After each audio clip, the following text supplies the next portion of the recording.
Good morning, everyone. Hope you're all having a wonderful day today. Today, we're going to be taking a look at part 2 of the mini SPR concept. We've gone through and fixed a lot of things from the original version, changed out basically everything, new optics, new barrels, new handguards, suppressors have been fixed, and I think we've improved it in just about every way. But before we get into that, we should probably talk about what the original one was and its issues. So the original upper was a LWRC 12.7. Now this LWRC 12.7 is a fantastic upper receiver. It's very accurate. The barrel itself, however, is a heavy barrel. So it was never size to weight efficient. It's a very small, short package, but it's very heavy. You basically have a 1-inch taper, almost, not quite 1 inch, but basically a 1-inch taper out to the .750 gas block journal, and then you have a .750 taper to the end, so it ended up being very heavy.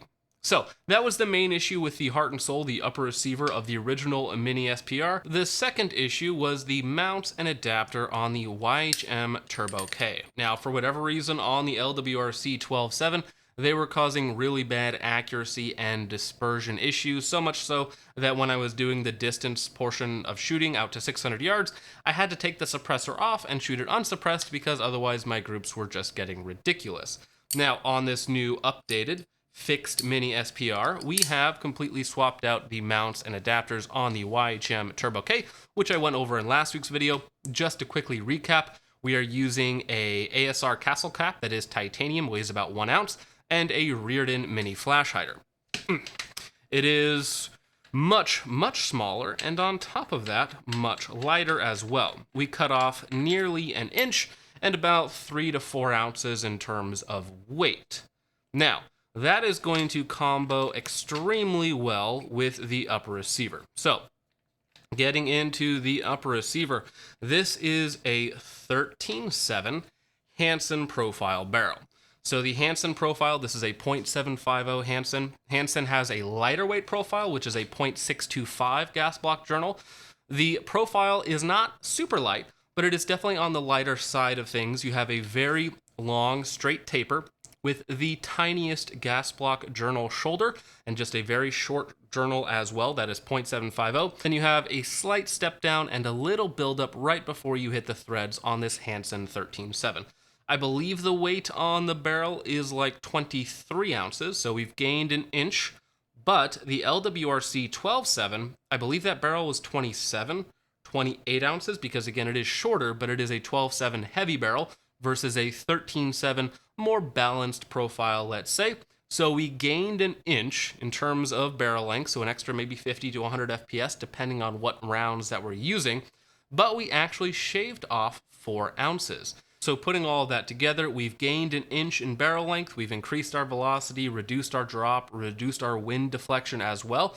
We have cut off about 1 inch of the suppressor, cut off another 3 or 4 ounces between the adapters and mounts, and completely removed the dispersion issues that I was getting on the YHM factory mounts. So now we have a package that is much more size and weight efficient. We have more barrel length, more velocity, less weight overall, and less weight at the front of the gun. So as far as the barrel and suppressor goes, we have drastically improved the setup from a weight efficiency standpoint. Now, the point of an SPR, or in this case a mini SPR, at least probably in most people's minds, is to have a very high level of accuracy.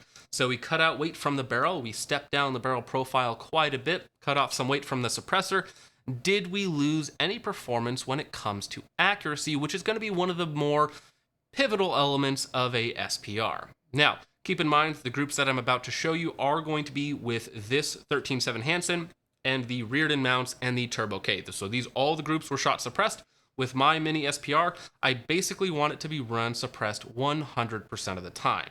So, starting off at 100 yards with 55 grain Callaway Reman ammo, so very cheap ball ammo. Keep in mind it is Reman as well.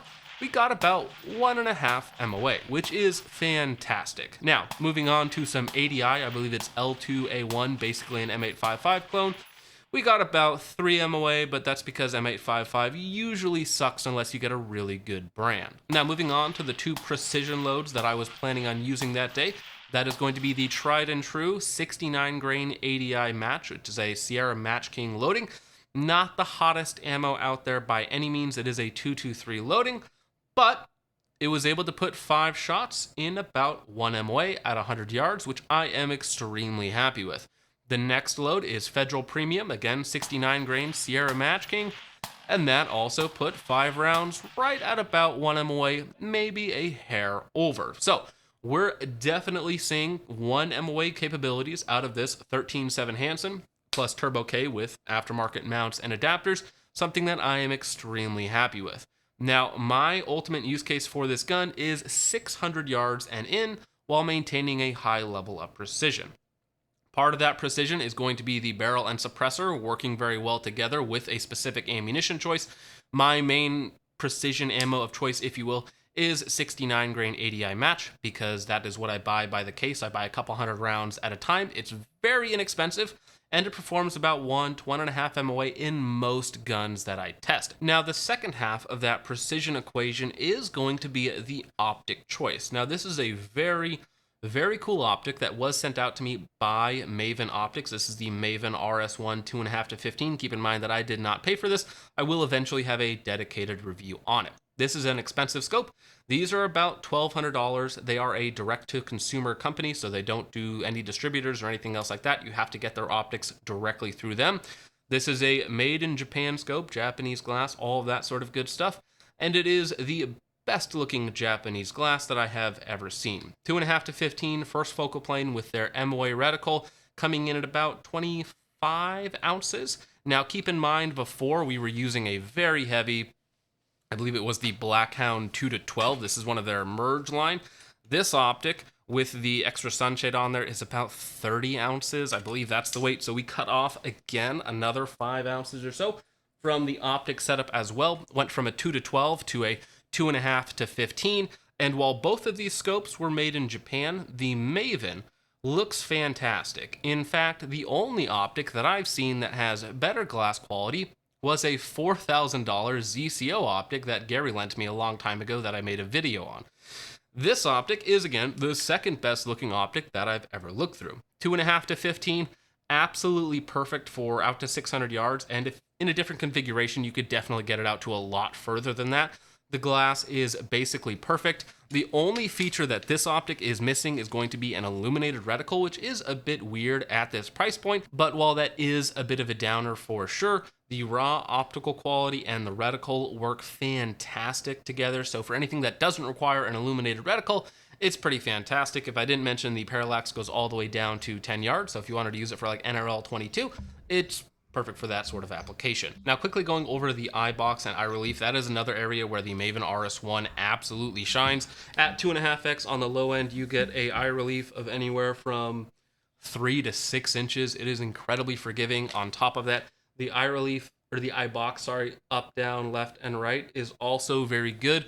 One of the best I've ever seen on a more precision-oriented scope. This is just, again, a 30mm main tube. Crank that up to the midpoint, and you still just get a very, very good sight picture. The up, down, left, and right on the eye box is very good. And even on max magnification, you get a very usable 4-ish inches of eye relief, and the up, down, left, and right on your eye box is tight, but still usable. If I was in a very stable position, I would be on max magnification out to 600 yards.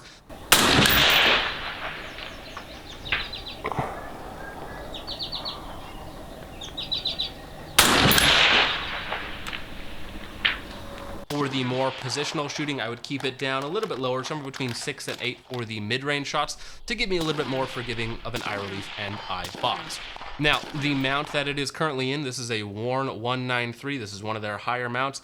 I personally find 193 mounts to be very comfortable, whether I'm prone, standing, positional, cover shooting, anything like that. I personally like 193 mounts. I know some people don't, but to each their own. Now, as far as the offset red dot goes, this is a Sig Romeo 5 in a Grovtec 45-degree offset. Perfectly fine. Now, with 2.5 to 15 magnification range and the very good field of view on the Maven RS1, you may not even need a offset, but for me personally, it's more of a backup or an emergency, something you can use inside of 200 yards, and again, fills more of a backup / emergency role because the 2.5 on the Maven RS1 is very good, very usable up close and even out to mid-range if you wanted to. Now, getting into the rest of the setup on the upper receiver itself is just a standard mil-spec 7075 upper receiver. It's nothing special. I stole it off of an old build that I was no longer using. I think it might even be an Anderson upper receiver. It's nothing special whatsoever. The bolt carry group itself, I believe this is one of my older Toolcraft nickel boron BCGs. It is very, very gross, as this again was shot dedicated suppressed, and basically all of my guns are at this point, and I've been using this bolt carrier group in a lot of them. It's worked perfectly fine. The handguard is a 13-inch CAC 7-sided M-lock rail. It does go basically to the end of the muzzle. You can barely fit a suppressor on there, but it does work very well for all of your needs. If you did want to put other things on there, again, the 13.7 Hansen, we'll talk about this a little bit later on, but it can do just about anything you want it to do. It doesn't have to be an SPR, but for a mini SPR, I think that this setup works quite well. Now, the bipod that we're using, this is the UTG Recon. This is the 8 to 12-inch version. It does have a pivoting ball so that you can move left, right, up, and down pretty easily. You have an adjustment knob for how tight you want it. You can make the legs, again, all the way out to 12 inches. You have 3 positions, so depending on what you're doing, you can put it forward, you can put it backwards, and or just stow it up front if you're not really going to be using it and you're going to be moving around a little bit. Now, this bipod is fairly cheap. This one here is not the Pro version. The Pro versions are made in America. These ones here are made overseas. I think I picked it up for like $50, which is incredibly cheap. I can't really complain about the price. What I can complain about is the weight. It's about 15, 16 ounces. It's fairly heavy. This is the Picatinny version. They do have the exact same model in a M-lock, or I believe they might even still make the Keymod version as well, which would save me about an ounce of extra material, and of course removing the M-lock section, or the Picatinny section from the bottom of my M-lock rail. As far as what's on the rail itself, this is a Magpul vertical foregrip that I have cut off. This was sitting in a drawer, and I thought, hey, it might work really well on this build. On the other side of the rail, we have our sling attachment point. This is a BCM QD. I believe it is anti-rotation steel that goes into the handguard itself, so it's never going to wear out on you. The sling that I'm using in this case, this is my personal favorite sling at this point in time. This is the Grovtec Saber. I believe it's Saber and Sentinel. It is quick adjust, so you can loosen or tighten as you need it. I personally really like it. Fairly lightweight. This one here I have set up with the FDE QDs because I thought it looked cool. Now, something that I do need to upgrade on the upper receiver is the charging handle. The charging handle is just a basic mil-spec 7075 charging handle, but having something with a little bit longer latches would make it easier to grab around the scope and the offset red dot. Now, getting into the lower receiver, something that I would absolutely change if this lower receiver wasn't bouncing around to different guns. The buffer and spring setup for this 13.7 Hansen suppressed was just a carbine buffer, carbine spring. If I was using this lower in a permanent situation, it would probably be an H2 buffer or an H3. It was ejecting at about 1 to 2 o'clock, depending on the ammunition that I was using when suppressed, and I think I could slow down that bolt velocity with a little bit of a heavier buffer, get a little bit of a smoother recoil impulse, but as you guys hopefully tell, it was still a very soft shooting upper receiver, but I could make it a little bit better if I wanted to. The stock that we're using, this is a Bravo B5 knockoff. It is very cheap. I think I got this in like a Davidson Defense or one of the Delta Team tactical builds a long time ago. It's super lightweight because the plastic is basically non-existent.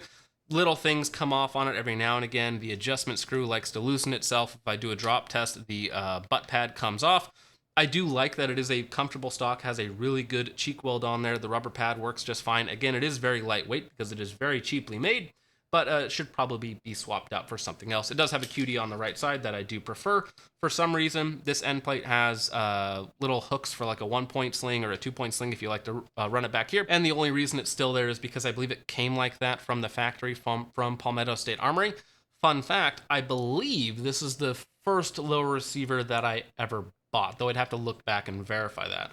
Now, there is a few things different about the lower receiver. We are using a slightly extended magazine, or not magazine, a bolt release bolt catch. This is from Strike Industries, though it is basically a Geisley Maritime. It's basically one for one, the exact same, and it's worked so far. Now, really, the only other component that's changed on the lower receiver is going to be the trigger. This one here, I've talked about it before. It's the Hyperfire EDT trigger. It's about a 5-pound pull. It's basically a mil-spec plus trigger. You have a 5-pound pull, rolling brake, very short, with a very short reset as well. It does need to be cleaned very badly at this point.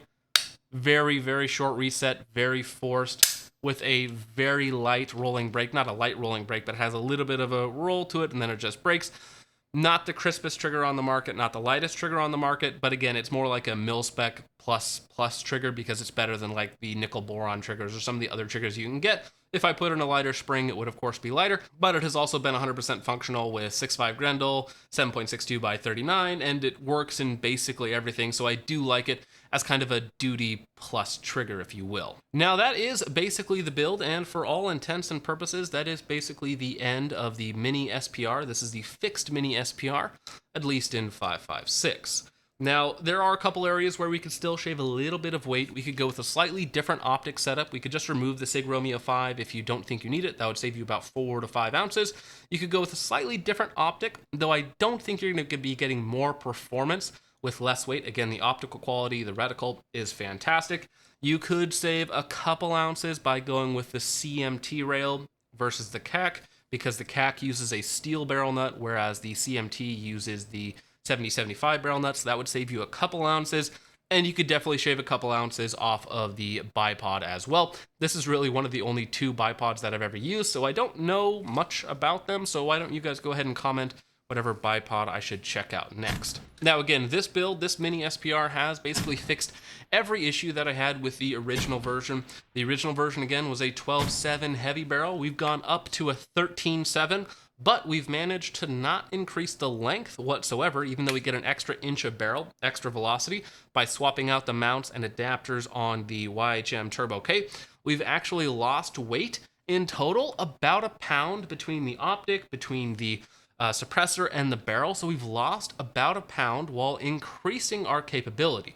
Now, the difference between a heavy barrel and a 13.7 Hansen is that over a long enough period of time, over say hundreds and hundreds of rounds of heat buildup, the 12.7 heavy barrel would probably have less heat shift than a 13.7 Hansen, but that's going to depend a lot on your use case. I always put a couple hundred rounds through the guns when I'm out filming, and we didn't have any sort of issues taking it out to 4, 5, and 600 yards. As far as for my use case of, again, 0 to 600 yards, I think that it fulfills it very, very well while still being a pretty short and compact package. Again, 13.7 with a very short K-can on it. I think the total length is like 18 inches or so as far as the barrel is concerned, and then, you know, just a standard lower receiver. Weight's coming in under 10 pounds, which I am very happy with for, again, a high magnification, more of a precision setup with bipod and suppressor on it. Overall, this mini SPR is very capable, in fact, more capable than the 12.7, the original one, with less weight as well. Now, the main problem with a 13.7.556 in a more precision-oriented application is the fact that it's a 13.7.556. You're still not going to be getting the velocity, the performance at distance, the consistency that you're going to be getting out of an 18-inch or a 20-inch heavy barrel as a more standard Mark 12 SPR would be. However, you are getting a much lighter, shorter, compact package that, depending on your application, you may not need that enhanced distance capability, but you want a performance, precision package that is short enough to be used in and around urban environments, or again, whatever you might come up with in your head. Now, I believe this is as far as I'm going to go with a mini SPR in 5.56. You could argue 13.7 versus 14.5, going to be very close in terms of performance, just different shades of the same thing, a little bit more velocity, a little shorter on one side. And then as soon as you get to 16 inches, well, you're basically already at the 18-inch SPR that you started with, which isn't a terrible idea to begin with. Now, I believe you still can do a short, high-performance package, but we're going to have to leave 5.56 behind. So, as a bit of a sneak preview into that, the next video in the quote-unquote mini SPR series will be a 16-inch 6mm arc, and I think that that is going to be an extremely high-performance round, especially inside of that 600 to 700 yard window. But we're going to have to save that for a later point in time. Now, before we end the video, some of you guys might have noticed that this 13.7 Hansen, with this rail, with this upper receiver, with this bolt carrier group, is basically exactly what I sell on my website called the Recce Rack, which is a 13.7, again, basically in this exact same configuration, minus the suppressor and optic setup. I think I sell them for $450, And the reason why it looks so similar is because I literally just stole one from myself and said, hey, this will fix my mini SPR issues. So if you want something like this, maybe just check the website. But with all of that out of the way, guys, thank you so much for watching. I hope you all enjoyed. Let me know what you guys think of the mini SPR in the comments down below. What barrel length, what caliber I should do next. Again, my plan is for 16-inch 6 arc, but that could change if you guys come up with a better idea. With all that out of the way, guys, thank you so much for watching. I hope you all enjoyed. I will see you in the next one. Peace out.